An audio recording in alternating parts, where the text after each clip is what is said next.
നിയമസഭാ തെരഞ്ഞെടുപ്പിന് ഇനി ദിവസങ്ങൾ മാത്രമേ ഉള്ളൂ. മാസങ്ങൾ എന്ന് പോലും പറയാൻ പറ്റില്ല. ദിവസങ്ങൾ മാത്രം ബാക്കി നിൽക്കുകയാണ്. പക്ഷേ അപ്പം നമ്മൾ ഈ ഓരോ മണ്ഡലങ്ങളും പ്രധാനപ്പെട്ടത് തന്നെയാണ്. മണ്ഡലങ്ങളൊക്കെ എടുത്ത് പരിശോധിച്ച് കഴിഞ്ഞാൽ ശക്തരായിട്ടുള്ള ആൾക്കാരെയാണ് എല്ലാ മുന്നണികളും തെരഞ്ഞെടുപ്പിന് വേണ്ടി ഇറക്കുന്നത്. അപ്പം നമ്മൾ ഇന്ന് നോക്കാൻ പോകുന്നത് കായംകുളം മണ്ഡലം. കായംകുളം മണ്ഡലം ശരിക്കും എന്നും CPM-നൊപ്പം തന്നെ നിന്നിട്ടുണ്ട്. CPM എന്ന് പറയുന്ന പാർട്ടിക്കൊപ്പം തന്നെ നിന്നിട്ടുണ്ട്. ഈ തവണത്തെ നിയമസഭാ തെരഞ്ഞെടുപ്പിൽ എന്തെങ്കിലുമൊക്കെ ചാഞ്ചാട്ടം ഉണ്ടാകാൻ സാധ്യതയുണ്ടോ, അല്ലെങ്കിൽ വോട്ട് നിലവാരത്തിലെങ്കിലും മാറ്റങ്ങൾ വരാൻ സാധ്യതയുണ്ടെന്ന് ചില മുന്നണികളെങ്കിലും അവർ സ്വയം അവകാശപ്പെടുന്നുണ്ട്. അങ്ങനെ എന്തെങ്കിലും സാധ്യത കാണാൻ പറ്റുമോ? കായംകുളത്തെ സംബന്ധിച്ചിടത്തോളം കഴിഞ്ഞ ഒരു 10-15 വർഷക്കാലമായി 3 ടേമുകളിലായി LDF-ന് തന്നെയാണ് അവിടെ മേൽക്കൈയുള്ളത്. ലിജു അടക്കമുള്ള നേതാക്കന്മാരെ, ഏറ്റവും ഒടുവിൽ അരിതാ ബാബു എന്ന് പറയുന്ന ഒരു യൂത്ത് കോൺഗ്രസിന്റെ നേതാവ് ഉൾപ്പെടെയുള്ളവർ മത്സരിച്ച് പരാജയപ്പെട്ട് നിൽക്കുന്നു. ഏറ്റവും ഒടുവിൽ ഭൂരിപക്ഷം വരുമ്പോൾ 6298 വോട്ടുകളുടെ ഭൂരിപക്ഷത്തിലാണ് പ്രതിഭ കായംകുളം മണ്ഡലത്തിൽ നിന്ന് ജയിച്ചു കയറിയത്. ഇത്തവണ കായംകുളം മണ്ഡലം ഇത്ര പെട്ടെന്ന് ചർച്ചയിലേക്ക് കൊണ്ടുവരുന്നതിന് ഒരു പ്രധാനപ്പെട്ട കാരണം കായംകുളം മണ്ഡലത്തിൽ ശോഭാ സുരേന്ദ്രൻ എന്ന് പറയുന്ന ഒരു നേതാവ് മത്സരിക്കുന്നു എന്നുള്ളതാണ് പ്രാധാന്യത്തോടുകൂടി നമ്മൾ കാണേണ്ട ഒരു കാര്യം. ശോഭാ സുരേന്ദ്രൻ മത്സരിക്കുന്നത് കൊണ്ട് കായംകുളത്തെ കൂടുതൽ പ്രാധാന്യത്തോടെ കാണണോ എന്നൊരു ചോദ്യം ഉണ്ടല്ലോ സ്വാഭാവികമായി.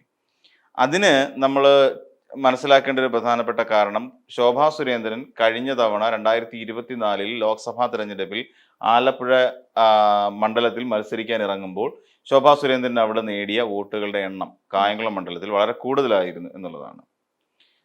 അതുകൊണ്ട് തന്നെയാണോ കായംകുളം ശോഭയെ തന്നെ ഇറക്കാൻ അവർ തീരുമാനിച്ചത്? തീർച്ചയായിട്ടും. അപ്പൊ ആ ഒരു ലക്ഷ്യമുള്ളത് കൊണ്ട് തന്നെ ഈ നിയോജക മണ്ഡലത്തിലെ തെരഞ്ഞെടുപ്പിന് ശോഭാ സുരേന്ദ്രൻ ആയിരിക്കണം കായംകുളം മണ്ഡലത്തെ പ്രതിനിധാനം ചെയ്യേണ്ടത് എന്ന് BJP അങ്ങ് തീരുമാനിച്ചുകൊണ്ട് ശോഭാ സുരേന്ദ്രനെ ഇതുവരെ ഔദ്യോഗികമായി പ്രഖ്യാപിക്കപ്പെട്ടിട്ടില്ല എങ്കിൽ തന്നെയും കായംകുളത്ത് തന്നെ ശോഭാ സുരേന്ദ്രൻ പ്രചരണ പ്രവർത്തനങ്ങളൊക്കെ ആരംഭിച്ചു കഴിഞ്ഞു. അവിടെ കായംകുളത്തുള്ള BJP-ക്കാരെല്ലാവരും ശോഭാ സുരേന്ദ്രനെ വീട്ടിൽ കൊണ്ടുവരാനും ചായ കൊടുക്കാനും തുടങ്ങിക്കഴിഞ്ഞു. അതോടൊപ്പം തന്നെ പല ആളുകളുടെയും വീട്ടിലേക്ക് പോകാനും അവിടെ പോയി നിന്നുകൊണ്ട് എന്തെങ്കിലുമൊക്കെ പറയാനും ഒക്കെ ശോഭാ സുരേന്ദ്രൻ തയ്യാറായി എന്നുള്ളതാണ് നമുക്ക് കിട്ടുന്ന സൂചനകൾ. അതിന്റെ അർത്ഥം അവിടെ മത്സരിക്കാൻ ശോഭാ സുരേന്ദ്രൻ തയ്യാറാണ് എന്നുള്ളതാണ്. ഇപ്പൊ ഇങ്ങനെ വരുമ്പോഴാണ് രാഷ്ട്രീയ പോരിന്റെ ഒരു പ്രാധാന്യം നമ്മളവിടെ മനസ്സിലാക്കേണ്ടത്. ശോഭാ സുരേന്ദ്രനെതിരെ മിക്കവാറും CPM ഇതുവരെ സ്ഥാനാർത്ഥി നിർണയം നടത്തിയിട്ടില്ല. UDF-നെ സംബന്ധിച്ചിടത്തോളവും ഇതുവരെ തീരുമാനമൊന്നും ആയിട്ടില്ല.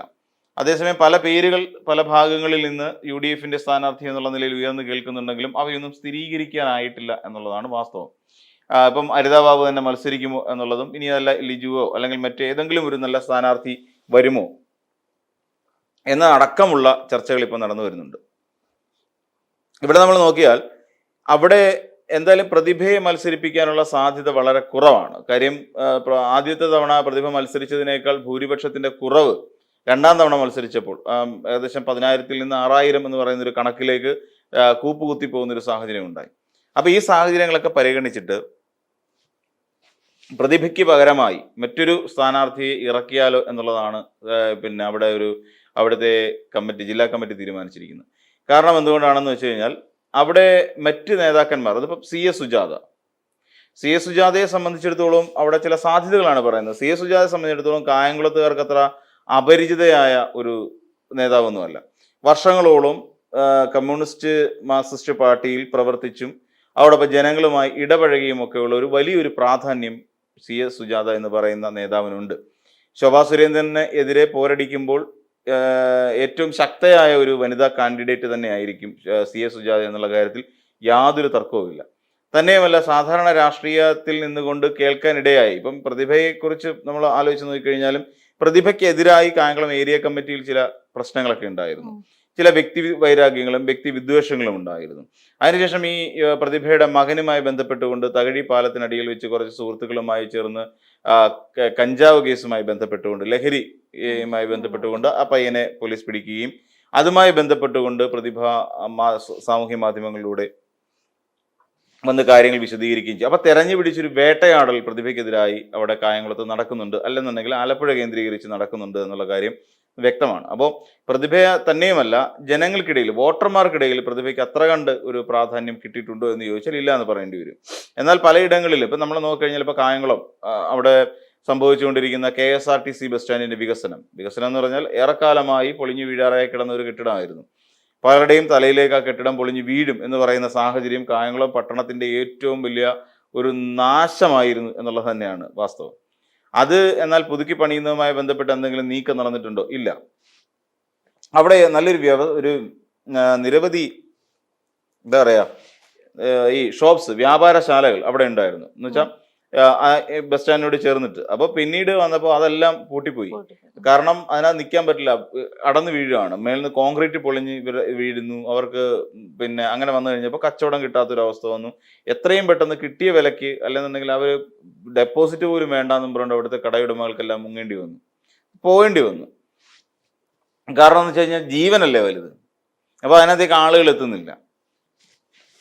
പിന്നെ ഈ കായംകുളം ബസ് സ്റ്റാൻഡ് ഈ സാമൂഹ്യ വിരുദ്ധരുടെ ഒരു പ്രധാനപ്പെട്ട കേന്ദ്രമായി മാറി. സാമൂഹ്യ വിരുദ്ധരെന്ന് പറഞ്ഞാൽ ഈ അത്യാവശ്യം ഈ പിടിച്ചുപറിക്കാർ, അതോടൊപ്പം തന്നെ മദ്യപന്മാർ, അതുമല്ലാതെ മറ്റു ചില ഏർപ്പാടുകളുമായി ചുറ്റിത്തിരിയുന്ന ആളുകൾ, അങ്ങനെ തുടങ്ങിയവരുടെയൊക്കെ ഒരു പ്രധാനപ്പെട്ട വിഹാര കേന്ദ്രമായി ആ കായംകുളം ബസ് സ്റ്റാൻഡ് മാറുകയൊക്കെ ചെയ്തപ്പോഴാണ് അവിടെ അതിനെ പുതുക്കി പണിയുന്നതുമായിട്ട് ബന്ധപ്പെട്ടുള്ള വിഷയം വന്നത്. ഇപ്പോഴും പൊളിച്ചിട്ടിട്ടില്ല, അതിൻ്റെ നിർമ്മാണ പ്രവർത്തനങ്ങളിൽ കടന്നിട്ടില്ല. എന്നാൽ പ്രതിഭ MLA ആയ സമയത്ത് അതിന് വേണ്ട നീക്കങ്ങൾ നടത്തുകയും അതിനുവേണ്ടി പണം അനുവദിപ്പിക്കുകയും ഒക്കെ ചെയ്ത ഒരു വലിയ മുന്നേറ്റം അവിടെ ഉണ്ടാക്കാൻ സാധിച്ചു. പിന്നെ അതോടൊപ്പം കായംകുളം താലൂക്ക് ആശുപത്രിയുമായി ബന്ധപ്പെട്ടുകൊണ്ട് ആശുപത്രിയുടെ വികസനം, അതിന് പുതിയ ബിൽഡിങ്ങുകൾ കൊണ്ടുവന്നു. അങ്ങനെ തുടങ്ങി നിരവധി പ്രവർത്തനങ്ങൾ അവിടെ നടത്തിയിട്ടുണ്ട്. അതോടൊപ്പം അവിടെ പിന്നെ കൈരളിയുടെ ഒരു തിയേറ്റർ കോംപ്ലക്സ് അവിടെ വരാൻ പോകുന്നു. അങ്ങനെ കായംകുളം ഇതുവരെ കണ്ടിട്ടില്ലാത്ത തരത്തിലുള്ള ഒരു വികസനോന്മുഖമായ കാഴ്ചപ്പാടുകൾ മുന്നിട്ട് അവതരിപ്പിക്കാൻ ഈ പറയുന്ന പ്രതിഭയ്ക്ക് കഴിഞ്ഞു എന്നുള്ളത് പ്രതിഭയുടെ ഏറ്റവും മികച്ച ഒരു 5 വർഷങ്ങളെയാണ് അടയാളപ്പെടുത്തുന്നത്. പക്ഷെ ഇത് ഇപ്പോ ശോഭാ സുരേന്ദ്രനെ പോലെ ഒരു നേതാവ്, എന്തുകൊണ്ടാണ് ശോഭാ സുരേന്ദ്രനെ പോലെ ഒരു നേതാവ് ഇറങ്ങുമ്പോൾ മറ്റ് കരുത്തയായ ഒരു സ്ഥാനാർത്ഥി വേണം എന്ന് നമ്മൾ പറയുന്നതിന് ഒരു പ്രധാനപ്പെട്ട കാരണം, ശോഭാ സുരേന്ദ്രന് കുറെ ടെക്നിക്കുകളുണ്ട്.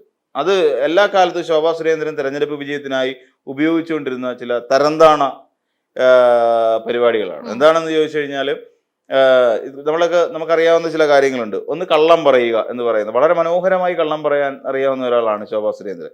മനോഹരമായെന്ന് വെച്ച് കഴിഞ്ഞാൽ ഒരാളെ വിശ്വസിപ്പിക്കുന്ന തരത്തിൽ കള്ളം പറയാൻ അറിയാം, വിദഗ്ധമായി കള്ളം പറയാൻ അറിയാം.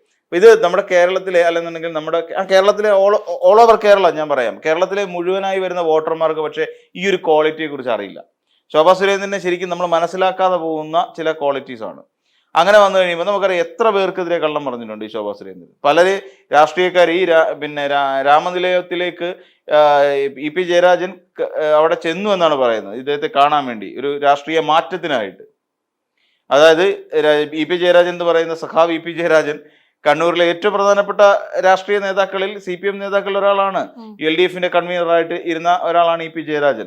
അവിടെ കണ്ണൂരിന്റെ പാർട്ടി സെക്രട്ടറി ആയിരുന്നു, അപ്പം മന്ത്രിയായിരുന്നു. ഇതേ EP ജയരാജൻ ചെന്നിട്ട് പാർട്ടി മാറാൻ വേണ്ടി BJPയിലേക്ക് മാറാൻ വേണ്ടിയിട്ട് ശോഭാ സുരേന്ദ്രനെ കാണാൻ വേണ്ടി ചെന്നിരുന്നു എന്ന് കള്ളം പറഞ്ഞൊരു നേതാവാണ് ശോഭാ സുരേന്ദ്രൻ. ആലോചിച്ച് നോക്കിക്കോളൂ. അപ്പൊ അങ്ങനെ കള്ളം പറയുന്ന, അത്രയ്ക്ക് നട്ടാക്കുരുക്കാത്ത കള്ളം പറയുക. ഇതിനു മുമ്പ് നമ്മൾ പല ചർച്ചയിലും പറഞ്ഞിട്ടുള്ളൊരു മറ്റൊരു കാര്യമാണ് ഈ ശോഭാ സുരേന്ദ്രന്റെ, അതായത് ഇയാളുമായി ബന്ധപ്പെട്ടുകൊണ്ട് KC വേണുഗോപാലുമായി ബന്ധപ്പെട്ടുകൊണ്ട് അദ്ദേഹത്തിനെതിരായി നടത്തിയിട്ടുള്ള അഴിമതി ആരോപണം. എന്നിട്ട് എവിടെ എന്ത് തെളിഞ്ഞു? അങ്ങനെ ഒരു ആരോപണം നടന്നിട്ടുണ്ടോ എന്ന് പോലും നമുക്ക് സംശയമുണ്ട്. അപ്പോൾ അങ്ങനെയുള്ള ഒരു സാഹചര്യത്തിൽ ശോഭാ സുരേന്ദ്രനെ പോലെ കള്ളം പറയാൻ സാധ്യതയുള്ള, കള്ളം പറഞ്ഞ് എന്തും സാധിച്ചെടുക്കാൻ ഒരു കെൽപ്പുള്ള ഒരു നേതാവിനെതിരായി അത്യാവശ്യം ജനപിന്തുണയുള്ള നേതാക്കന്മാരെ തന്നെ കളത്തിൽ ഇറക്കിയാൽ മാത്രമേ CPMന് കള്ളം പിടിക്കാൻ കഴിയൂ. കമ്മ്യൂണിസ്റ്റ് പാർട്ടിക്ക് അല്ലെങ്കിൽ LDFനെ സംബന്ധിച്ചിടത്തോളം കായംകുളം മണ്ഡലം വളരെ പ്രസ്റ്റീജിയസ് ആയിട്ടുള്ള ഒരു മണ്ഡലമാണ്. കഴിഞ്ഞ ലോക്സഭാ തെരഞ്ഞെടുപ്പിൽ ഒട്ടേറെ വീഴ്ചകൾ സംഭവിച്ചു. പക്ഷെ പാറ്റേൺ വ്യത്യാസമാണ്. കാര്യം ലോക്സഭാ തെരഞ്ഞെടുപ്പിന്റെ പാറ്റേൺ അല്ല നിയമസഭാ തെരഞ്ഞെടുപ്പിന്റെ പാറ്റേൺ. അപ്പോൾ വോട്ടിംഗ് പാറ്റേണിലൊക്കെ ഒരുപാട് മാറ്റം വന്നിട്ടുണ്ട്. അപ്പോൾ അങ്ങനെ വരുന്ന സാഹചര്യത്തിലാണെങ്കിൽ പോലും CPMനെ സംബന്ധിച്ചിടത്തോളം കായംകുളം മണ്ഡലം നിലനിർത്തുന്നത് വളരെ അത്യാവശ്യമായ കാര്യമാണ്. അതുകൊണ്ട് തന്നെ ഏറ്റവും പ്രധാനികളായ പലരെയും അവിടെ മത്സരരംഗത്ത് ഇറക്കേണ്ടി വരും. അതിൽ ഒന്ന്, ഞാൻ ഈ പറഞ്ഞ CS സുജാതയെ പോലുള്ള നേതാവാണ്. MP ആയി ഇരുന്നിട്ടുണ്ട്, നേരത്തെ MLA ആയിട്ട് ഇരുന്നിട്ടുണ്ട്. ഒരുപക്ഷെ CS സുജാത ഇനി നാളെ കായംകുളത്ത് നിന്നൊരു MLA ആയി പോയി കഴിയുമ്പോൾ നമ്മുടെ മന്ത്രിസഭയിൽ വേണ്ടത്ര പരിഗണന ലഭിക്കാൻ സാധ്യതയുള്ള ഒരു വനിതാ നേതാവ് കൂടിയാണ് CS സുജാത. കാര്യം പാർലമെന്ററി രംഗത്ത് അത്രയേറെ പരിചയ സമ്പത്തുണ്ട്. സ്വാഭാവികമായിട്ടും ഇവിടെ BJP എന്ന് പറയുന്ന ഒരു രാഷ്ട്രീയ പാർട്ടിയിൽപ്പെട്ട ശോഭാ സുരേന്ദ്രനെ ജയിപ്പിച്ചു വിടുന്നതുകൊണ്ട് ആർക്കെന്ത് നേട്ടം എന്നൊരു കാര്യമുണ്ട്. കേരളത്തിന്റെ എല്ലാ വികസനങ്ങളെയും, കേരളത്തിന്റെ എല്ലാ എന്താ പറയുക, കള്ളം പറയുക എന്നതിനപ്പുറത്തേക്ക് കേരളത്തിലേക്ക് അവർ നടത്തുന്ന ഇടപെടലുകൾ രാഷ്ട്രീയം നോക്കിയിട്ടുള്ള ഇടപെടലാണ് BJP-യുടെ. അത് കായംകുളത്തുകാർ മനസ്സിലാക്കണം. കായംകുളത്തിന് മനസ്സിലാക്കണം, BJP-യെ സംബന്ധിച്ചിടത്തോളം ഞങ്ങൾ അധികാരത്തിൽ വന്നാലേ നിങ്ങൾക്ക് എന്തെങ്കിലും കിട്ടൂ എന്ന് പറയുന്ന ധാർഷ്ട്യമുണ്ട്, അധികാരത്തിന്റെ ധാർഷ്ട്യം. ഇല്ല, കേന്ദ്രം ഭരിക്കുന്നതും കേരളം ഭരിക്കുന്ന രണ്ട് സർക്കാരുകളാണ്. പക്ഷെ ഇതിനെല്ലാം കണക്ട് ചെയ്യുന്ന ഫെഡറൽ സംവിധാനം എന്ന് പറയുന്ന ഒന്നുണ്ട്. അതാണ് ജനാധിപത്യത്തിന്റെ ചില അടിത്തറ എന്ന് പറയുന്നത്. അതാണ് ആ ഫെഡറലിസത്തെ കംപ്ലീറ്റ് മാറ്റിമറിച്ചുകൊണ്ട് രാഷ്ട്രീയത്തിൽ അധിഷ്ഠിതമായ ഒരു വ്യവസ്ഥിതിയിലേക്കാണ് നമ്മുടെ രാജ്യം പൊയ്ക്കൊണ്ടിരിക്കുന്നത്. അതിന്റെ മകുടോദാഹരണമാണ് ഇത്തവണ ബഡ്ജറ്റ് അവതരണത്തിൽ നമുക്ക് ആമയെ മാത്രം കിട്ടിയത്. കടലാമ വളർത്താൻ വേണ്ടിയിട്ടുള്ള പദ്ധതി മാത്രം നമുക്ക് കിട്ടിയത്. പിന്നെ അപ്പൊ ആമ മുട്ട കിട്ടുമെന്നാണ് പറയുന്നത്. ഇപ്പൊ ആമ മുട്ട ഇടാനൊക്കെ വേണ്ടിയിട്ട് അതിനകത്ത് വേറൊരു ഭീഷണി ഉള്ളതെന്ന് വെച്ചാൽ ഈ കടലാമ കടൽക്കരയിലേക്കാണ് കയറുന്നത്. അപ്പൊ കടലിലേക്ക് കയറുന്ന സമയത്ത് ഈ ആമ വന്നിട്ട് കരയിൽ വന്ന് മുട്ടയിട്ടിട്ട് അത് മാന്തി ഇട്ടിട്ട് പോകുന്ന ഒരു സ്വഭാവമാണ് ഈ കടലാമയ്ക്ക് ഉള്ളത്. അപ്പൊ ഇതിനകത്ത് വരുന്ന വേറൊരു പ്രശ്നം, ഈ കടലാമ സംരക്ഷണം വരുന്ന സമയത്ത് ഇതൊന്നാമത് എന്താ പറയുന്ന വംശനാശ ഭീഷണി നേരിട്ടുകൊണ്ടിരിക്കുക. ഈ കടലാമയ്ക്ക് മുട്ടയിടുന്ന അത്രയും ഭാഗം സംരക്ഷിത മേഖലയാക്കി മാറ്റാനുള്ള സാധ്യത വരും. സംരക്ഷിത മേഖലയാക്കി വന്നു കഴിയുമ്പോൾ ഇന്നത്തെ മത്സ്യത്തൊഴിലാളികൾക്ക് കടപ്പുറത്ത് താമസിക്കുന്നവർക്ക് മറ്റ് സ്ഥലങ്ങൾ അന്വേഷിക്കേണ്ടി വരും. അവർക്ക് ആ കടലിലേക്ക് ആക്സസിബിലിറ്റി ഇല്ലാതെ വരും. കാര്യം കടലാമ കയറി കഴിഞ്ഞാൽ ആ മുട്ട പൊട്ടിക്കരുത്. ആ മുട്ട പൊട്ടിച്ചു കഴിഞ്ഞാൽ ഒരു കടലാമയുടെ കുഞ്ഞാണ് നശിക്കുന്നത്. അപ്പൊ അങ്ങനെ വരുമ്പോൾ ഇതിന് സംരക്ഷിത മേഖലയാക്കാനുള്ള, പണ്ട് ഈ ആർക്കിയോളജി വകുപ്പൊക്കെ ഓരോ അഹങ്കാരം കാണിച്ചു വെച്ചിട്ട് തൃശ്ശൂരും അവിടെ ഇവിടെയൊക്കെ ഉള്ള സ്ഥലങ്ങളിലെ ഇത്ര കിലോമീറ്റർ ചുറ്റളവിനപ്പുറത്തേക്ക് അല്ലെങ്കിൽ അതിനപ്പുറത്ത് മാത്രമേ ആൾക്കാർ താമസിക്കാൻ പാടുള്ളൂ. ഇത് സംരക്ഷിത മേഖലയാക്കി ഈ ആർക്കിയോളജിയായിട്ട് ബന്ധപ്പെട്ടിട്ടുള്ള പുരാവസ്തുക്കളൊക്കെ ഉണ്ടെങ്കിൽ. അങ്ങനെ വന്നു കഴിയുമ്പോൾ പലർക്കും വീട് മാറ്റേണ്ടി വരും. വീട് മാറ്റി അവിടെ നിന്ന് അബ്സ്കോണ്ട് ചെയ്യേണ്ട ഒരവസ്ഥയൊക്കെ ഉണ്ടാവും. അപ്പൊ ഇങ്ങനെ തുടങ്ങിയ ഒരുപാട് കാര്യങ്ങൾ കൂടി നമ്മളിവിടെ പരിഗണിക്കേണ്ടതുണ്ട്. അപ്പം BJP നിൽക്കുന്നതുകൊണ്ട്, പ്രത്യേകിച്ച് ശോഭാ സുരേന്ദ്രനെ പോലുള്ള ഒരു നേതാവ് നിൽക്കുന്നതുകൊണ്ട് കേരളത്തിലേക്ക് അല്ലെങ്കിൽ കായംകുളം നിവാസികൾക്ക് എന്തെങ്കിലും ആമമുട്ട കിട്ടുമെന്ന് വിചാരിച്ചാൽ നടക്കുന്ന കാര്യമൊന്നുമില്ല. അതൊരിക്കലും ഉണ്ടാകാനും പോകുന്നില്ല. പിന്നെ UDF-ൽ അവിടെ വരുന്ന ഇനി ആരാണെന്നറിയില്ല, ചിലപ്പോൾ ലിജു ആയിരിക്കും. ഞാൻ പറയുന്നത് ലിജു കുറച്ചുകൂടെ നല്ല നേതാവാണ്, ലിജു എന്ന് പറഞ്ഞത്. പക്ഷെ ലിജുവിനെ സംബന്ധിച്ചിടത്തോളം ലിജുവിന് അവസരങ്ങൾ കൊടുക്കാൻ പാർട്ടിക്ക് കഴിഞ്ഞിട്ടില്ല എന്നുള്ളതാണ്. പാര വെച്ചിട്ട് ഗ്രൂപ്പ് കളിച്ചും ലിജുവിന് വേണ്ടത്ര ഒരു അവസരം അല്ലെങ്കിൽ ജയിപ്പിക്കാനുള്ള ഒരു നീക്കവും നടത്തിയിട്ട് പോകുന്നില്ല. ഈ പ്രതിഭയ്ക്കെതിരെ ഇന്ന് പരാജയപ്പെട്ടു പോകേണ്ട ഒരു അവസ്ഥയൊക്കെ ലിജുവിന് ഉണ്ടായിട്ടുണ്ട്.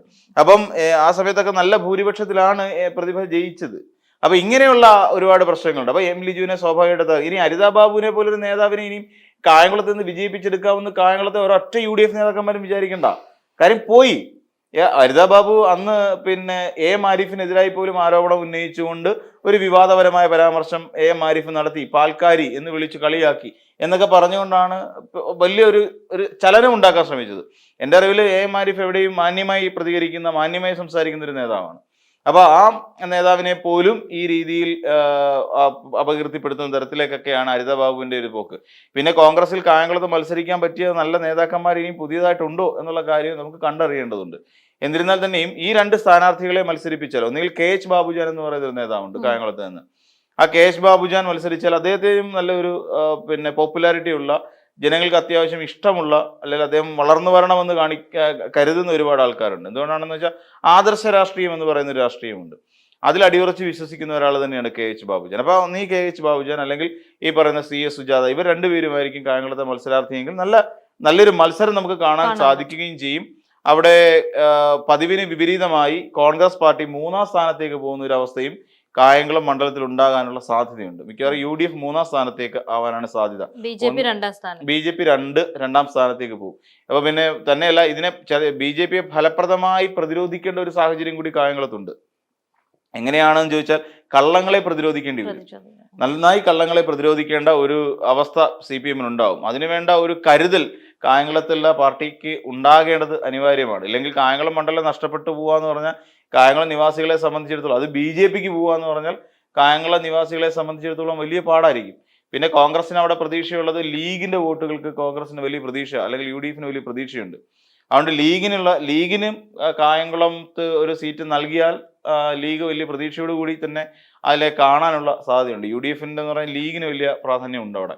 മുസ്ലിം ലീഗിന്റെ പ്രാധാന്യം ഉള്ളതുകൊണ്ട് തന്നെ ലീഗിന് അവിടെ ഒരു സ്ഥാനാർത്ഥി വരാനുള്ള സാധ്യതയുണ്ട് UDF-ൻ്റെതായിട്ട് എന്നുള്ളതാണ് നമുക്കിപ്പോൾ കായംകുളം മണ്ഡലവുമായിട്ട് ബന്ധപ്പെട്ട് മനസ്സിലാക്കാൻ കഴിയുന്നത്. എന്നാലും നല്ലൊരു മത്സരം കായംകുളം മണ്ഡലം നമുക്ക് നൽകുമെന്നുള്ള കാര്യം തീർച്ചയാണ്.